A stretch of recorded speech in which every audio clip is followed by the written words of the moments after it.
பவானி பகுதியில் நெசவாளர்களுக்கு சொந்தமான பாவடியில் உள்ள ஆக்கிரமிப்புகளை அகற்றக் கோரி ஈரோடு ஆட்சியர் அலுவலகத்தில் நெசவாளர்கள் சார்பில் மனு அளிக்கப்பட்டது.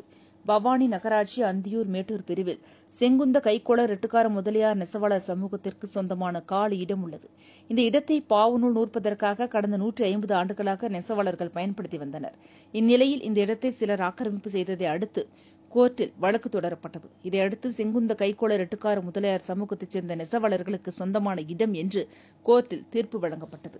ஆனால் பாவடிக்கு சொந்த இடத்திற்கு அத்து அளந்து கொடுக்கப்படாமல் இருப்பதோடு அதில் இருக்கும் ஆக்கிரமிப்புகள் அகற்றப்படாமல் இருந்து வந்துள்ளது. இதையடுத்து நெசவாளர்களுக்கு சொந்தமான பாவடியை அத்து அளந்து கொடுக்கவும் அதில் உள்ள ஆக்கிரமிப்புகளை முழுமையாக அகற்றவும் நடவடிக்கை எடுக்க வேண்டும் என ஈரோட்டில் மாவட்ட ஆட்சியர் அலுவலகத்தில் நடைபெற்ற மக்கள் குறைதீர்க்கும் நாள் கூட்டத்தில் தென்னிந்திய செங்குந்த மகாஜன சங்கத்தின் மாவட்ட தலைவர் நந்தகோபால், செயலாளர் ஆசைத்தம்பி மற்றும் செங்குந்த கைக்கோளர் ரெட்டுக்கார முதலியார் நெசவாளர்கள் சார்பில் மனு அளிக்கப்பட்டது. மனுவை பெற்றுக்கொண்ட ஆட்சியர் ராஜகோபால் சுன்கரா இது தொடர்பாக கோபி கோட்டாட்சியர் உரிய விசாரணை நடத்தி நடவடிக்கை எடுக்க உத்தரவிட்டார்.